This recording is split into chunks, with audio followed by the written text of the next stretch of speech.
गोविंदाय नमः श्री प्रभु रामचंद्राय नमः। सीतावणी हिंडता एकली शोक करीती ऋषीपुत्री देखिली ते समजता वणी वाल्मिका जवळी नमस्कार करीते पै झाले। कथेचं अनुसंधान गावबा कथा या ठिकाणी सांगतायत। सीता माता वनामध्ये एकटे हिंडत होत्या, रडत होत्या, भयानक अशा प्रकारचं दुःख आक्रोश करत असताना वाल्मिक ऋषींच्या शिष्याने पाहिलं आणि पाहून गेले वाल्मिक ऋषीपाशी नमस्कार केला, सांगू लागले ते समस्तही मधुरवचनी आवजी ब्रह्मात्मज शिष्या वाल्मिक मुनी अपूर्व न देखिले नैनी एक स्त्री रुदन करीत असे। शिष्य मंडळी वाल्मिकांना सांगतात, महाराज तुम्ही कोण? ब्रह्मदेवाचे आत्मज नारद आणि त्या नारदांचे शिष्य तुम्ही वाल्मिक ऋषी आहात। एक असणारी स्त्री पाहिलेली आहे वनामध्ये, अतिशय दुःख करू लागलेली आहे असं ऋषी मंडळी सांगतात। रूपे तरी मनमथ जननी सुंदर सुकुमार दीर्घ सोनी रुदन करीत सेवनी अभिप्राय मुनी न कळे तिचा। आणि ऋषी मंडळी शिष्य मंडळी सांगतात, ऋषीवर्या एवढं दुःख करते, त्या दुःख करण्याचं कारण काही सुद्धा लक्षामध्ये येणं गेलं। अहो तिचं स्वरूप जर बघितलं तर मदनाची आई असावी, एवढं सुंदर तिचं स्वरूप आहे। तिच्या मनामध्ये डोक्यामध्ये काय सांगता येत नाही, एवढं दुःख ती करायला लागलेली आहे। नवे देवांची देवता नवे गंधर्वाची कांता नवे असुरांची वनिता किन्नरे सीता ते नव्हे। आणि तिचं रूप जर पाहिलं गेलं तर ती देवतांची देवकन्या नाही, गंधर्वाची पत्नी नाही, राक्षसांची सुद्धा त्या ठिकाणी पत्नी नाही, कोणी सुद्धा नाहीये।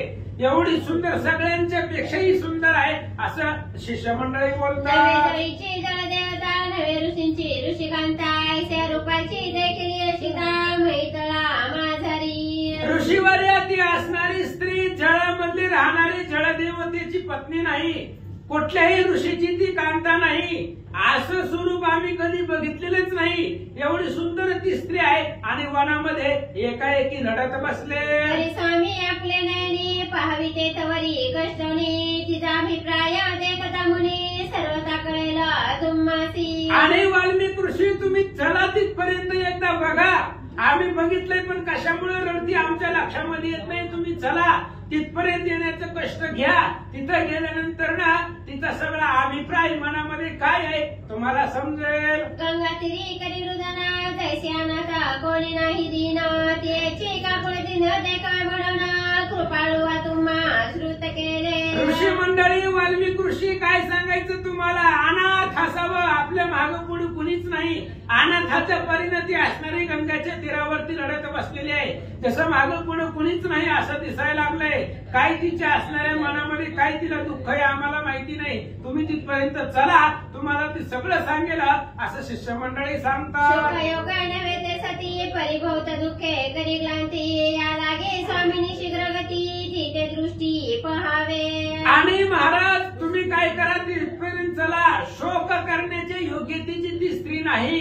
एवढी असणारी जगामध्ये सुंदर स्त्री आहे आणि ती शोक करण्याच्या योग्यतेचं नाही। तुम्ही तिथपर्यंत चला, काय तिचा अभिप्राय आहे, काय तिच्या मनामध्ये आहे ती तुम्हाला सांगेल। अफाट दुःख ती करायला लागले, ऋषी मंडळी सांगतात। तिचे करावे पूजना तरी तुम्हा योग्य गणित पुण्य त्याही तुम्ही धर्मपरायण मानेल तैसे करावे। ऐका ऐका महाराज ऐका, गुरुवर्या तुम्ही तिथपर्यंत चला, त्या स्त्रीची पूजा करा। तिची जर पूजा केली तर तुम्हाला अगणित पुण्य मिळेल आणि तुम्ही धर्मपरायण आहात। सगळं धर्माचं तुझं सगळं धर्माचे निजज्ञान, सगळ्या धर्माची माहिती तुम्हाला आहे, सगळं ज्ञान तुम्ही परिपूर्ण आहात। जे तुम्हाला योग्य वाटतंय ते करा। तुमच्या निकट अनादुरी रुदन करीत असे सुंदरी मदतारिता नाही म्हणून शरीरी अत्यंत दुःख करीत असे। आणि महाराज आम्ही त्या वनामध्ये पाहिलंय, खूप लांब नाही ते इथंच आहे, ह्याच वनामध्ये खूप दुःख करायला लागले। आम्ही रडताना ऐकलंय ती म्हणते की माझ्या मागं पुढे कोणी सुद्धा नाहीये, अपाट दुःख झालेलं आहे, अशा प्रकारचे शब्द आमच्या कानावर पडले।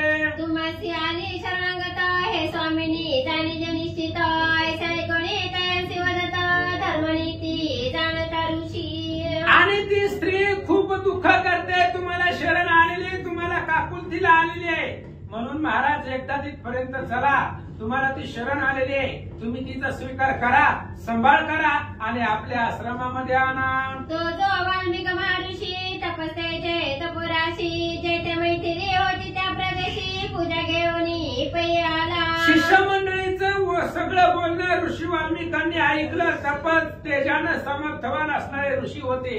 त्यांना सगळं असणारं पुढचं भविष्य लक्षामध्ये आलं. पूजेचं ताट हातामध्ये घेतलं आणि ज्या ठिकाणी सीता दुःख करत होती त्या प्रदेशामध्ये आले. सवे ऋषी शिष्य परिवारित घेऊन वाल्मिक धावत, जेथे जानकी होती तेथे शिष्य सहित अपय्य आला. अनेक शिष्य समुदाय सोबतीला घेतलेला आहे. पूजेचं साहित्य बरोबरीला घेतलेलं आहे.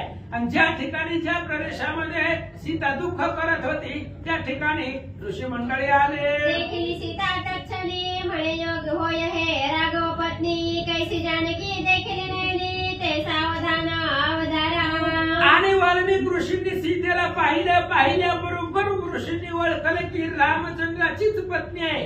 कारण जगामध्ये एवढं सुंदर कोणीच नाही, त्या भगवंताची पत्नी आहे. वाल्मिक ऋषींनी ओळखलं. त्यांना कशी दिसली ऐका. जैसी वनव्याने आळली वल्ली, की जीवने विना धान्य करपली, की जळा वेगळी मासोळी, तैसी तळमळी पैसिता. आणि त्या सीता एवढं दुःख करत होते. एखादं वनवा लागावा आणि त्याच्यामध्ये असणाऱ्या सगळ्या वनस्पती जळून जाव्या, पाण्यामधला मासा बाहेर काढावा, तशा पद्धतीने शोक करत असताना वाल्मिक ऋषींनी पाहिलं. ऐसे देखोनी सीतेसी मधुर वचनी वाल्मिक महर्षी, म्हणे माते तू श्रीरामाची जाय होसी, अजात्मजाची ज्येष्ठ सून तू.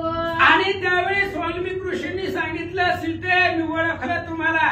तुम्ही ब्रह्मांड नायक श्रीरामचंद्राची पत्नी आहे. आजाचा मुलगा राजा दशरथ, त्या दशरथाची तुम्ही सून आहे. वाल्मिक ऋषी बोलतात, मिथिला भूमीचा जनक राजा, तयाची सत्य तू आत्मजा, या पतिव्रता होणी तुझा धर्म आगळा धरणीचे. वाल्मिक ऋषी सांगतात, सीते ह्या सगळ्या पतिव्रता आहेत. त्या सगळ्या पतिव्रतापेक्षा तू श्रेष्ठ आहे.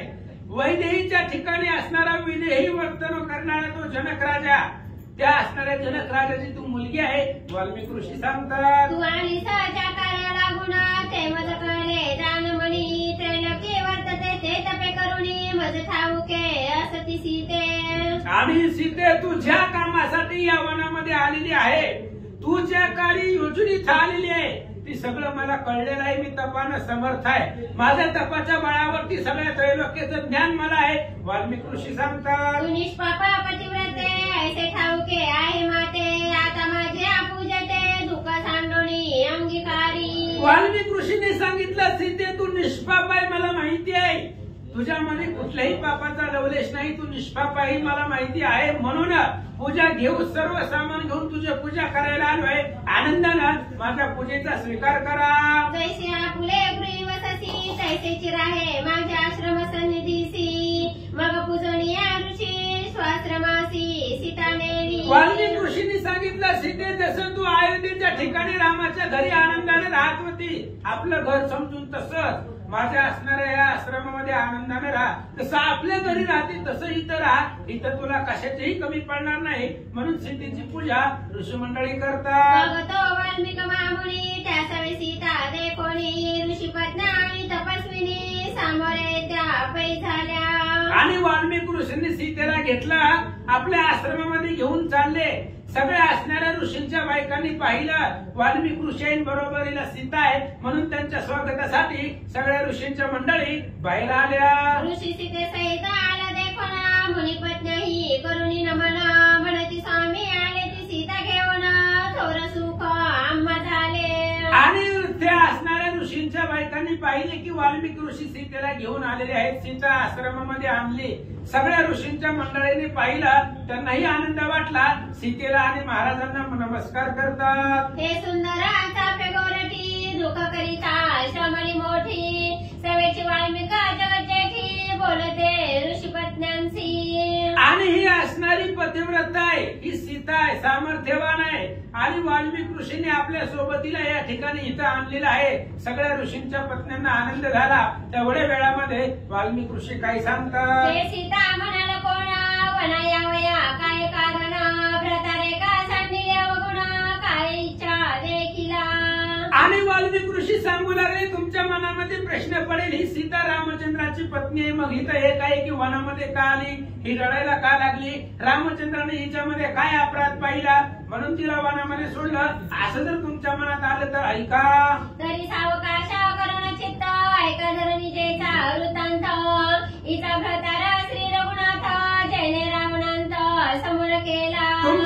मनामध्ये जे प्रश्न निर्माण झाले असतील त्या सगळ्या प्रश्नाचे उत्तर देतो लक्षपूर्वक ऐका. ही श्रीरामचंद्राची पत्नी आहे आणि तो राम आहे, ज्या रामाने त्रैलोक्यावरती दरारा असणाऱ्या रावणाला मारलेला आहे त्या रामचंद्राची ही सीता आहे.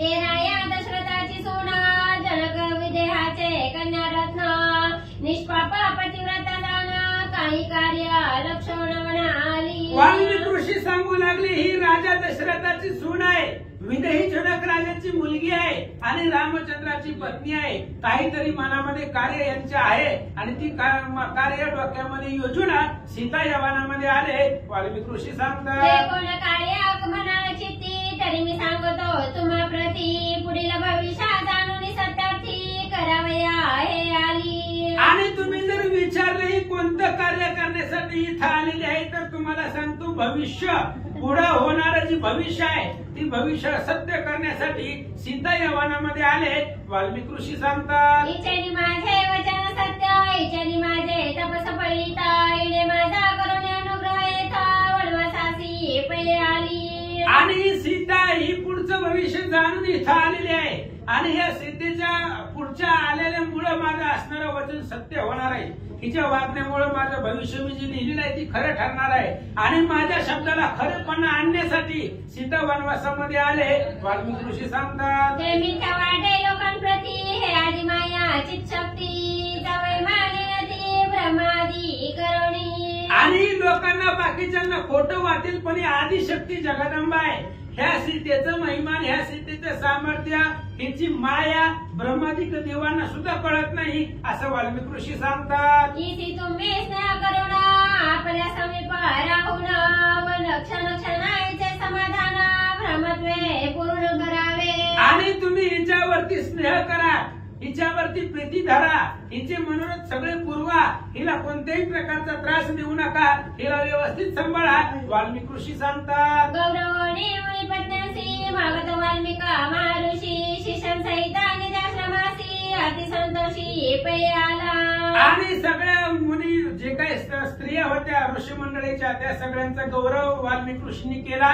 सीतेला आपल्या आश्रमामध्ये आणलं, आपलं शिष्य परिवार घेतलं आणि आपापल्या आश्रमामध्ये वाल्मिकी ऋषी निघून गेले. पुढील कथा अनुसंधान, लक्ष्मण करिता अयोध्या गमन, मार्गी सारथी जो सज्ञान, त्या प्रति विलपण दुःख सांगे. पुढच्या प्रसंगामध्ये पुढच्या अध्यायामध्ये लक्ष्मणजी निघालेले आहेत.